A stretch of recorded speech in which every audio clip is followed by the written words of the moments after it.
The bridge didn't look like much, just a narrow arc of earth and stone stretching over a two-lane road, covered in wild grasses and scattered pine needles. Drivers never noticed it. They sped beneath, unaware of what moved quietly overhead. But Daniel Whitaker stood at the edge of the overlook, boots planted in damp soil, eyes fixed on that unassuming path. He'd been standing there for over an hour, wrapped in his old green flannel, the same one he'd worn nearly every autumn since his 20s. Morning mist clung to the hollows, curling around the treetops like breath held too long. A quiet tension hung in the air, the kind you feel in your chest before something breaks. And then, like a shadow peeling itself from the forest, a shape appeared. Low to the ground, fluid, deliberate. I wish you A could have seen this bobcat. place. Not just any. This one bore the same steady stride, the same tapered ears, the same think we should unbothered start here and grace work he'd our way once down the hill. known. That sounds like a good It couldn't be her. She was long gone. But it moved just like Ember. He didn't speak, didn't even breathe. Just watched as the animal crossed the bridge he'd helped build. She paused in the center, looked out toward the mountains, then vanished into the trees. That was the moment it all collapsed inside him. The years, the silence, the ache, and just beneath it, relief. The kind that comes when you realize you did something that mattered, even if no one else knows. He hadn't always been the kind of man who cried at dawn. Back when he was 8, Daniel lived with his mother and father in a weather-beaten cabin nestled against the Bitterroot foothills.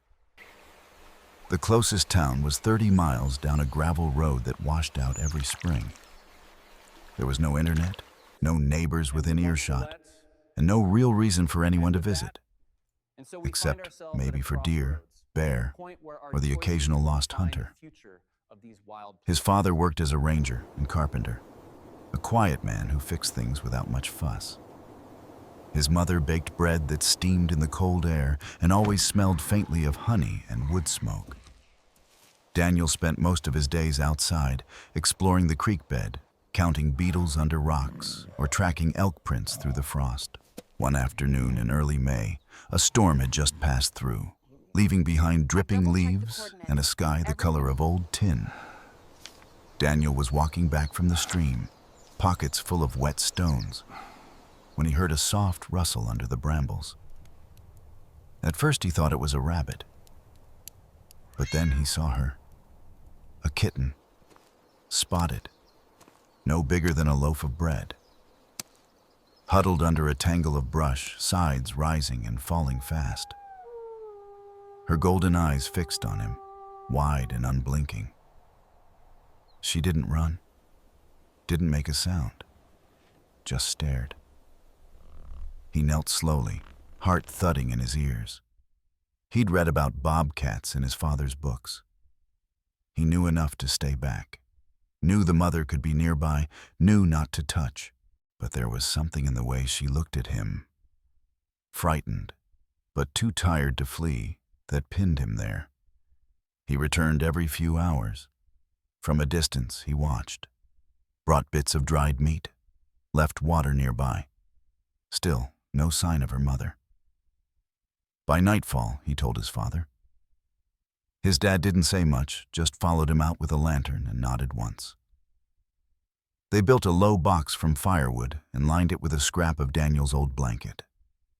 Set it a few feet from where she'd curled up, left the meat nearby, then waited. She didn't move the first night, but by the second, she was gone from the bramble and tucked inside the box. They didn't name her. Not then, that was the rule. Wild things weren't pets. But Daniel started calling her Ember in his head, because of the faint red hue in her fur and the way she flicked her tail like a spark in the dark. Ember stayed for weeks, not caged, never that. She came and went, ate when she wanted, slept on the porch sometimes, curled into the blanket. Other times she disappeared into the trees for days. but she always came back. In those days, Daniel would sit nearby and talk. About frogs, about how he didn't like math, about how snow tasted different in the shadows. She never responded, just listened with slow blinks and twitching whiskers. That summer, the porch became their meeting ground. Daniel with his bruised knees and sunburnt nose. Ember with her silent watchfulness. They never touched. But somehow, she made him feel less alone. One morning, he woke to find paw prints in the dew, leading from the porch, across the yard, into the woods. He waited all day, that night, then the next. She didn't return. He didn't cry. But he sat on the porch long after sunset, the old blanket folded beside him, catching the wind like a flag waiting for a name. And just when he thought maybe it had all been a dream, a wild, impossible dream, he heard it. A soft rustle, a low chuff. An ember emerged from the tree line, eyes glowing, paws muddy. She hadn't left. She'd just been testing the world. He didn't know it then, but that would become a pattern for both of them. She would vanish, then return. So would he. The seasons turned like pages, soft and slow at first, then faster as the years stretched on. Ember grew leaner, more confident. Her fur darkened in winter, blending into the snowy brush, and lightened again come spring. Daniel, meanwhile, outgrew his boyhood shoes and started hauling firewood for his dad, building fence posts and riding shotgun into town. But every time he came home, he'd scan the edges of the trees for her. Sometimes she'd be there, lounging on the porch, eyes half closed, paws tucked under her like a sphinx. Other times, all he'd find were her prints in the frost or scratch marks on the side of a pine. By the time he turned 13, the rhythm of her visits had changed. She was gone longer, returned thinner, her movements slower, more cautious. Still, she came. And then, one early summer morning, Ember returned not alone. Daniel spotted her by the creek, tail twitching like a metronome. Nestled in the hollow of her ribs were 3 tiny shapes. Kittens. Barely larger than a pair of gloves, eyes sealed shut, fur damp with dew. He froze, watched from the shadows. Ember glanced in his direction, held his gaze. Then, with painstaking care, she lay down, letting the kittens curl into her side. He didn't approach, didn't dare. Instead, he sat against a rock and whispered thanks to no one in particular. In the days that followed, he built a small lean-to near the creek, not to contain, but to protect. He placed stones to divert the rain, cut brush to form a wall against the wind. It was Ember's choice to bring her young here, but Daniel felt a responsibility, like a godparent to something sacred. Sometimes, as the sun set, he'd catch sight of her teaching the kittens to stalk grasshoppers or leap over fallen branches. She didn't look at him much, but she knew he was there. One evening, as a storm brewed in the mountains, Daniel left a scrap of his old blanket near the lean-to, the same one Ember had once curled into as a kitten. He didn't expect her to use it, but when he checked the next morning, it was gone. A few days later, he spotted it, tucked deep in the den, wrapped loosely around the base, almost like a lining. One of the kittens was gnawing the edge. He smiled.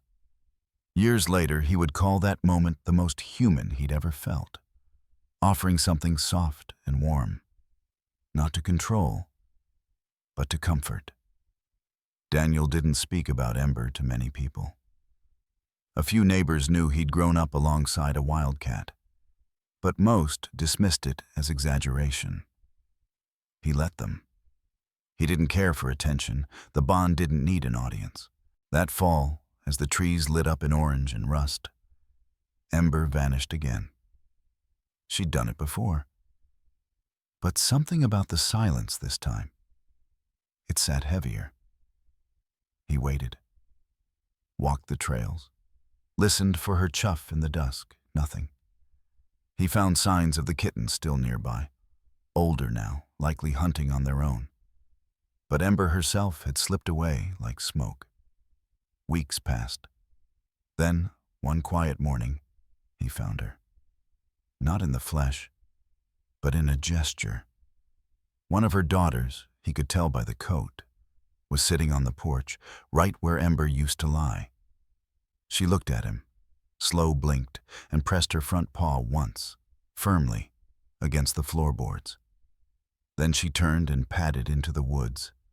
It was the same slow blink Ember had given him years ago, the one that meant safety, recognition, peace. He stood frozen for a while, then went inside and folded the blanket over the arm of the porch chair just in case. That winter was harsh. Ice crusted the branches and coyotes howled closer to the valley. Daniel kept the fire burning late.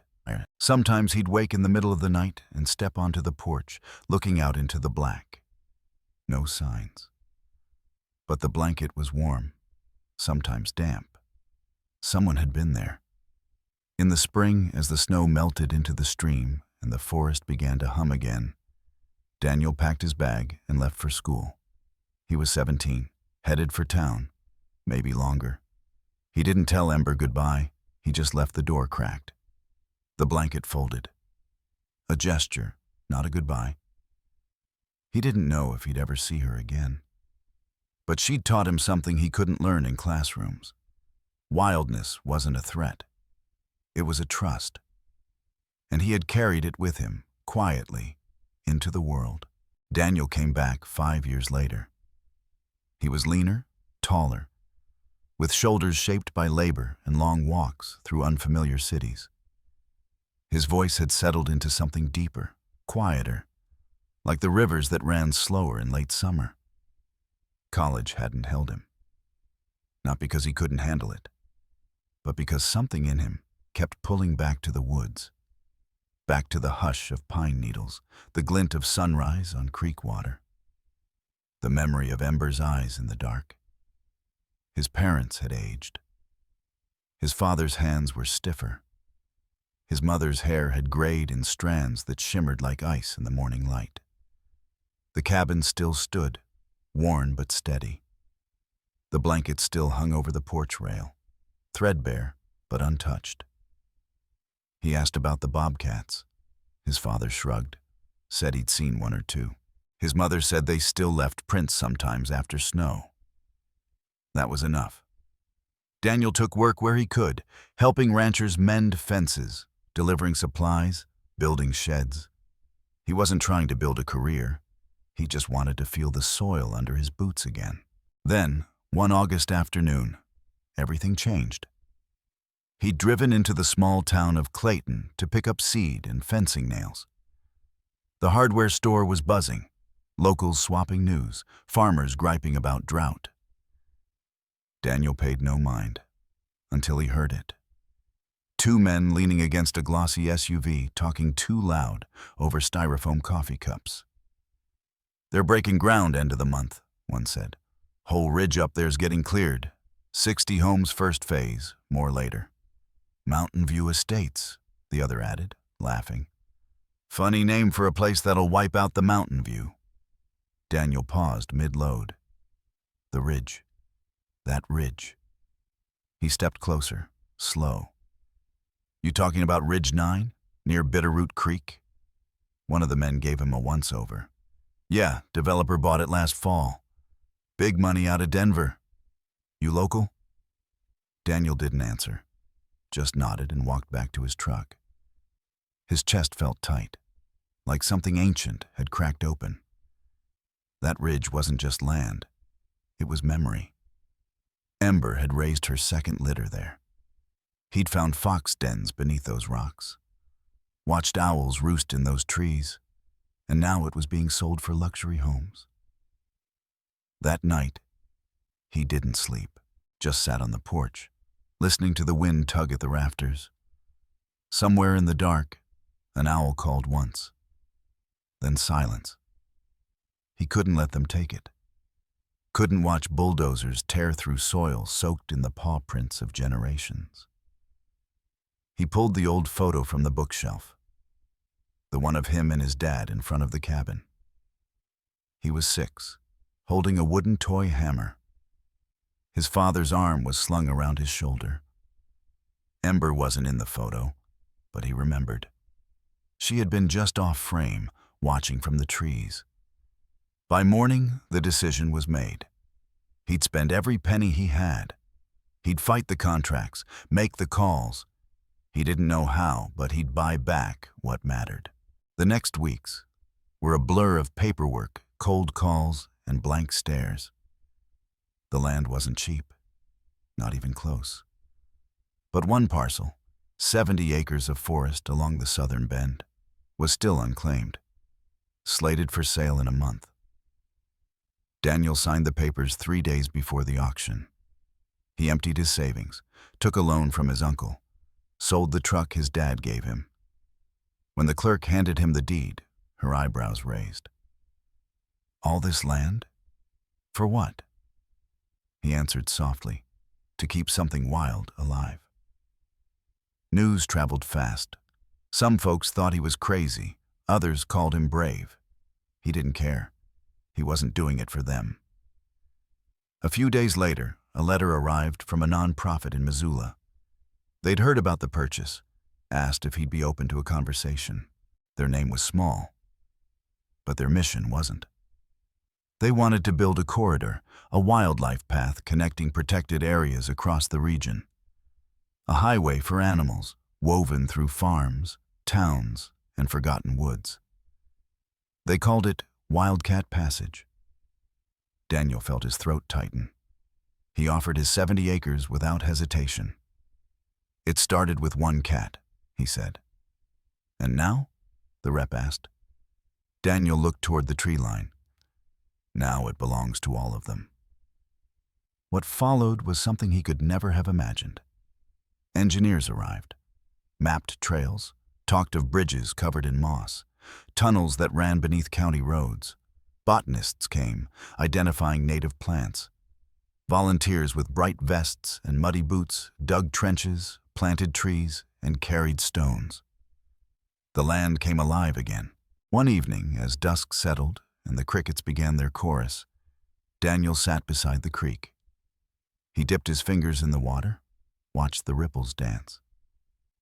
He didn't hear her, not at first. But when he looked up, there she was.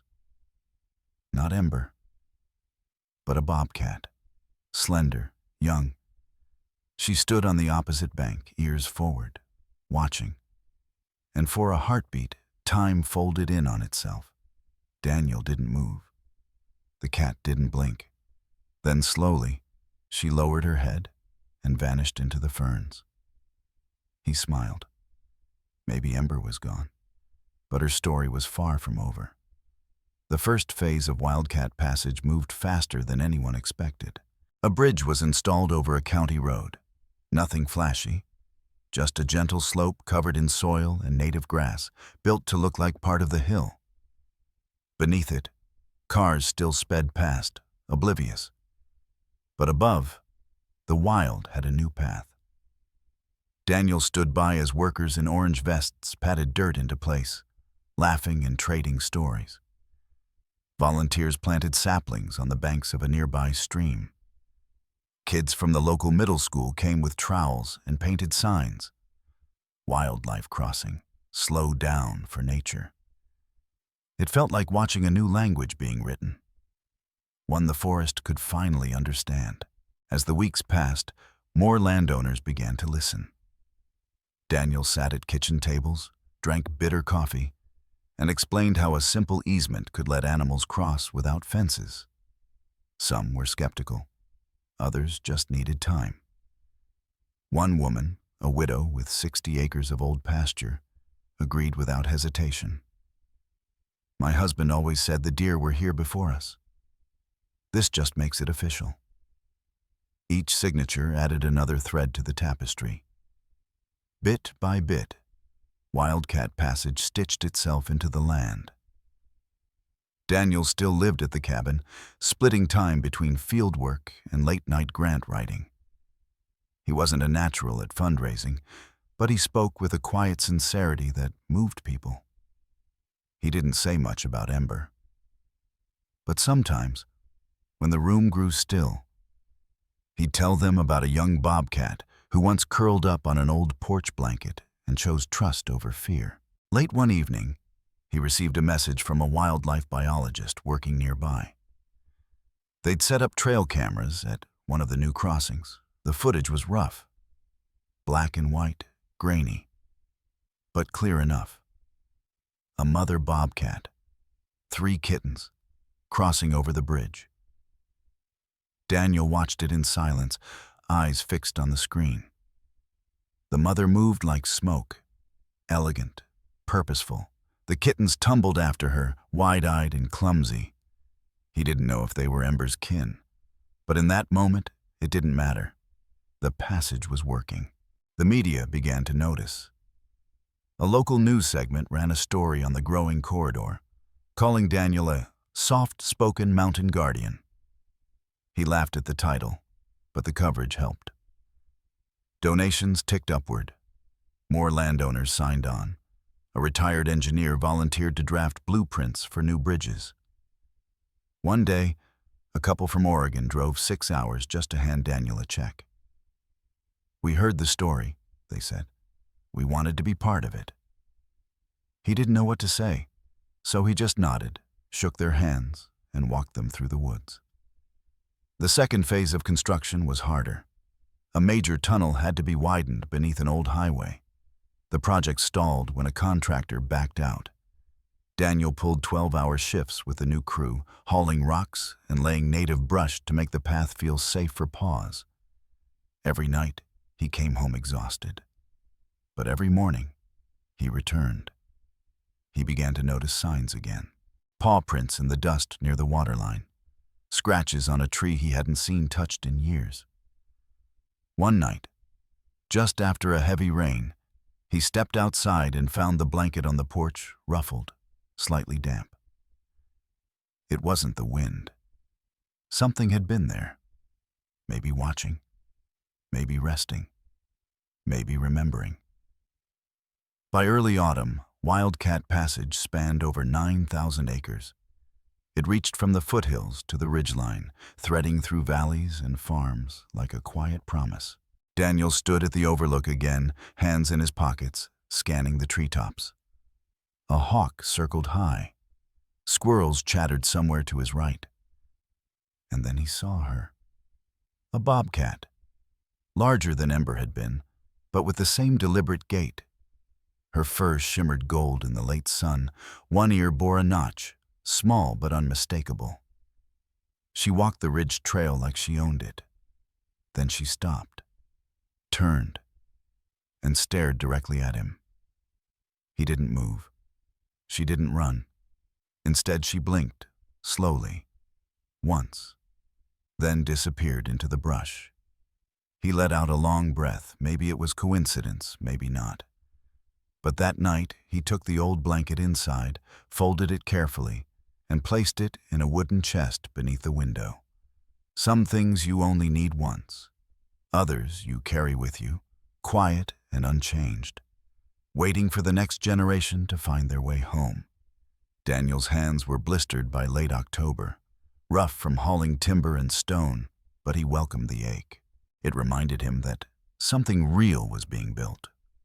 Something that would outlast the short attention spans of politicians or the fickle tide of public interest. Wildcat Passage wasn't just a map or a mission anymore. It was alive. Still, a part of him stayed restless. The footage of the Bobcat family was proof the corridor was working. But Daniel hadn't seen a living bobcat with his own eyes in months. Not since that fleeting glimpse of the notched ear female. The land was healing, yes. But Ember's bloodline? Was it truly continuing? He needed to know. One early morning, frost still silvering the grass, Daniel set out before sunrise. No camera crews, no trail markers, Just a thermos of coffee, his field binoculars, and the flannel shirt he'd patched so many times, it felt more memory than fabric. He headed west, toward the old Fern Valley, where Ember had raised her first litter decades ago. The forest felt different there, older, quieter. He crouched near a bend in the creek, steam rising from the water like breath. And then he heard it. A rustle. Not a deer, not a squirrel. Something lighter, intentional. He turned just in time to see a young bobcat stepping from the underbrush. Her coat dappled with shadow, her steps cautious but unafraid. Daniel froze. She was smaller than Ember, but had the same posture, that same stillness. She crept to the water's edge, lapped once, then looked up. Their eyes met. The silence stretched. She blinked, not out of surprise, but slowly, deliberately, like Ember used to. Then she turned, and from behind her came two smaller shapes. Kittens. They tumbled out from the brush, paws oversized, tails twitching with curiosity. Daniel's breath caught in his throat, not from fear, but from awe. She wasn't just passing through. She was raising a family here. He sat very still, heart thudding. The mother gave him one last look, measured, calm, and vanished into the ferns with her young. Daniel remained for a long time after, the sound of the creek murmuring around him. When he finally stood, his legs stiff, his cheeks damp, he whispered a thank you to the trees. That moment carried him through the next phase. Wildcat Passage had reached the radar of larger organizations. A coalition of wildlife nonprofits, land trusts, and state agencies convened a summit. They wanted Daniel to speak. He almost said no. What did he know about policy or urban planning? He wasn't a scientist, wasn't a leader, but they insisted. So, Daniel stood before a room full of suits and experts in a repurposed school gymnasium.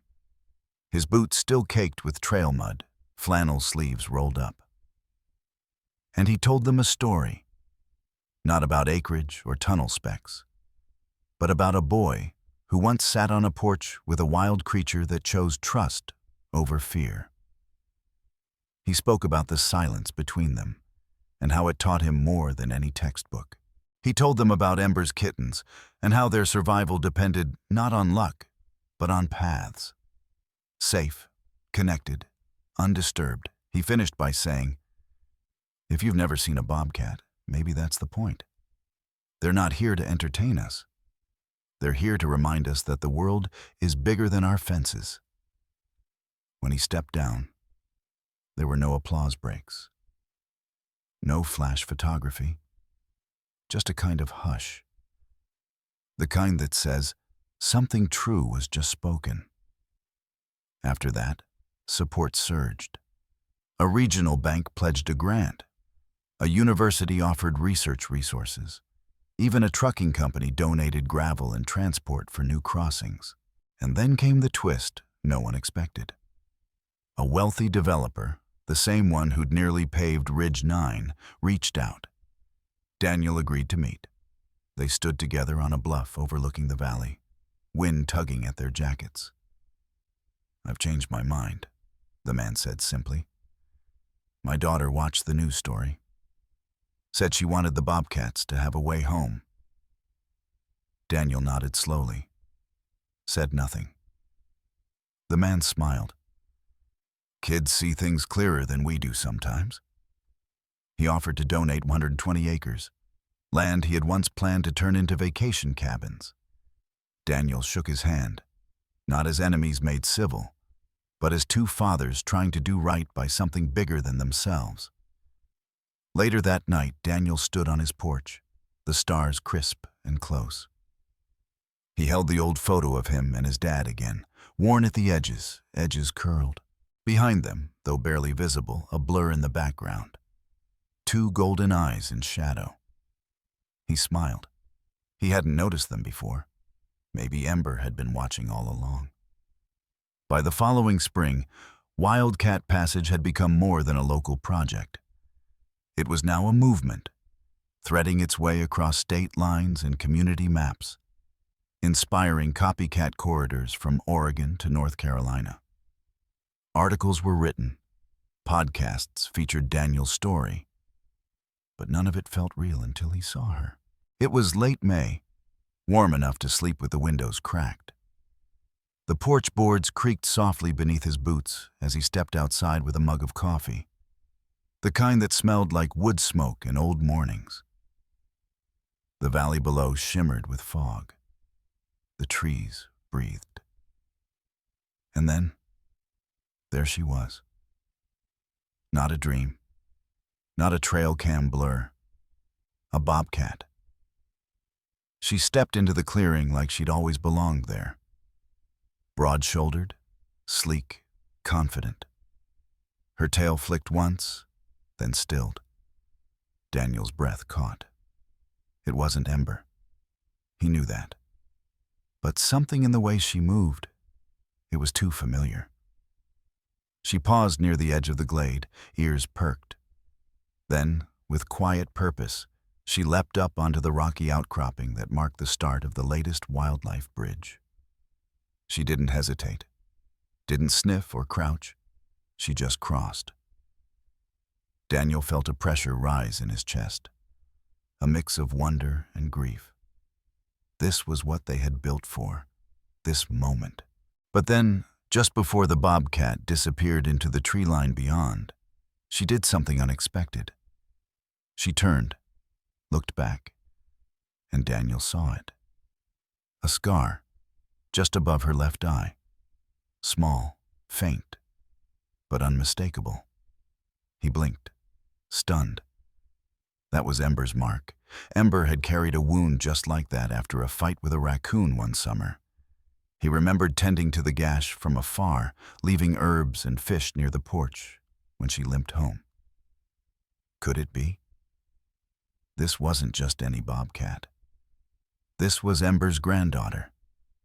He dropped to a crouch, emotion punching the wind out of him. The bobcat stared a moment longer, then melted into the trees, gone without sound. He sat there until the coffee went cold in his hands, the echo of her gaze still burning behind his eyes. That was the day something shifted in Daniel. Until then, he'd thought the corridor was about the land, about saving space. But now he understood.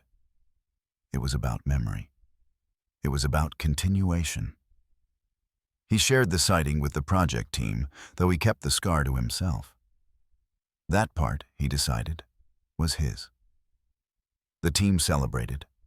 New crossings were planned. A university funded an initiative to tag and track the bobcat population through motion-triggered cameras and GPS collars. Non-invasive, respectful. Daniel watched as young researchers, most of them half his age, trekked into the woods with quiet reverence. He stayed mostly in the background, carried equipment, fixed gates, boiled coffee. But one evening, one of the students showed him a series of stills from a trail camera near the new northern corridor.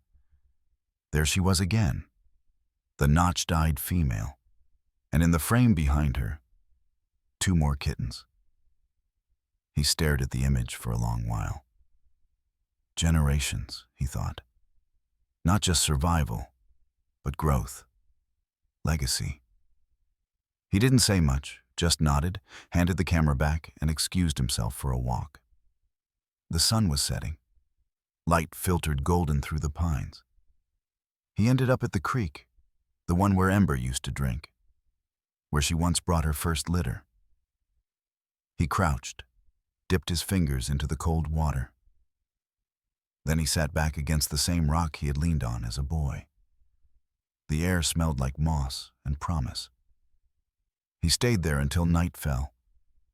Somewhere in the dark, a bobcat called. A low, distant yowl. It didn't sound like a warning. It sounded like a song. or maybe a memory returning home. Either way, Daniel smiled. He closed his eyes, feeling the weight of years settle like a blanket across his shoulders. He wasn't alone out here, not anymore, and neither were they. That summer brought a kind of peace Daniel hadn't felt in decades. The projects were thriving. Overpasses were blooming with native plants. Tunnel cameras lit up nightly with the silent grace of creatures that no longer had to dodge headlights or chain-link fences. Foxes, bears, coyotes, and bobcats, more than ever before. But Daniel didn't speak at many events anymore. He preferred to listen. He sat in the back of community meetings, letting the younger volunteers present the latest tracking data or easement updates. He walked the trails alone or with the occasional guest. School teachers, biologists, once even a poet from Minnesota who wanted to write about the quiet work of the wild. Sometimes he'd come across a group of children on a guided trail, whispering excitedly about paw prints in the mud. A guide would mention the corridor. They'd all turn, wide-eyed, toward Daniel if they recognized him. He'd just smile, wave, and keep walking. His name was no longer the center of it. That was the goal all along. One morning, he received a letter, handwritten, shaky script, from a woman named Edie Callahan. She lived a few states over. Her grandson had watched the short documentary on Wildcat Passage. For his 10th birthday, he asked for trail cameras instead of toys. He wants to find his own Ember, the letter read. Daniel sat with that sentence for a long time. The flannel shirt across his lap felt heavier somehow. The porch boards beneath him warmer. He wrote back, told the boy to be patient, to listen more than speak, and to remember that some gifts don't come when you call them. But when you wait quietly long enough, they sometimes choose to return. Later that month, a mural went up in town, painted across the side of an old feed store. A bobcat, mid-leap, soaring across a flowering overpass. Behind her, shadowed in the trees, were faint silhouettes. Coyotes, deer, even a bear. Beneath the scene, painted in clean block letters, were Daniel's own words from a long-forgotten interview. Sometimes the greatest thing we can do is disappear from the story and leave space for something wild to thrive. He never expected those words to live beyond the moment. But there they were, shining in sunlight, across cracked brick and faded wood. That fall, the team celebrated a milestone. 15,000 acres now protected or linked through Wildcat Passage. They threw a gathering in a local barn. Music, pies, photo displays. Daniel showed up late as usual, but when the crowd saw him, they rose. Not with applause, but with silence. Respect. Gratitude. Someone handed him the microphone. He hesitated, then held it loosely, his voice low and steady. "I'm not good with speeches," he began. "But I can tell you this." He looked around at the faces, the families, the kids sitting cross-legged on hay bales. "When I was a boy, a wild creature trusted me. Not because I earned it, but because I gave her space. That trust changed me. It still does." He paused.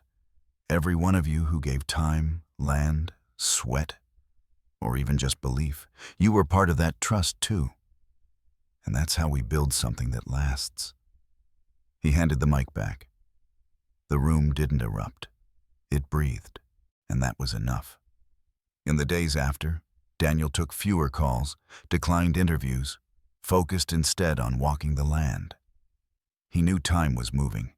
His joints ached more. His breath came slower. But his eyes still sparked when he caught a glimpse of movement between the trees. And he still kept the blanket, folded neatly in the wooden chest near the window. On colder nights, he'd lay it over his lap as he watched dusk settle across the valley. Once, just before winter, he saw a bobcat kitten alone on the ridge. No more than a few months old, ears too big for its head, watching the cabin from afar. He didn't move. The kitten blinked, then vanished. He smiled. It was enough to know they were still watching, still choosing, still free. The years went by, one soft season at a time. Wildcat Passage continued to grow, linking state forests, family farms, and forgotten corners of land where wildness still held its breath. New crossings were designed with care, camouflaged, curved with the land, respectful of the creatures they served. Daniel slowed, but he didn't stop. He walked the trails with a cane now, not from weakness, but from age earned honestly. His hair had gone silver, his hands more knotted, but his eyes, still sharp when they caught the flicker of a tail in the distance, burned with the same quiet fire. Each morning began the same. A mug of black coffee, the porch creaking beneath his weight, and the long, silent wait to see who might visit the tree line. Sometimes it was a fox, sometimes nothing at all. But once every so often, a bobcat would appear, and he would feel it again, that surge in his chest, that childlike awe. It never dulled. He didn't know if they were Ember's descendants, but maybe it didn't matter anymore. They were free, they were here, and that was everything. On a cold morning in late October, Daniel sat longer than usual. The air held that stillness before snow. Birds were quiet. Even the wind seemed to wait. He was wrapped in the old flannel, the one with patches at the elbows and a faint rip at the collar. The blanket, the same one Ember had once curled into, was draped across his lap. He closed his eyes for a moment, and in the hush, he heard it. A soft footstep. Then another. He opened his eyes slowly, without surprise. A bobcat stood at the edge of the clearing. Not a kitten, not a mother, just herself. She didn't come close, didn't blink, just watched. Daniel breathed in once deeply, then let it out. The bobcat did the same. Two beings exhaling at the same rhythm in a world they had shaped together. She turned and vanished like mist. And he smiled. He would never know if she knew what he had done, if any of them did. But that had never been the point. When Daniel passed, he left no grand will or foundation. Just a single note, handwritten and taped to the inside of his cabin door. It read, "Keep the land open. Let them move where they must. If you see one, don't call out. Just listen. Sometimes that's enough." And so, the forest did what it always had. It grew, it quieted, it remembered. Trail cams continued to flicker with the glow of life. Bobcats crossing over mossy bridges, coyotes threading tunnels, bears guiding cubs through tall grass.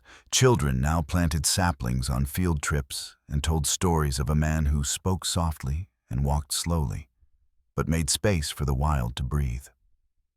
In time, the corridor became part of maps, textbooks, poems, and bedtime tales.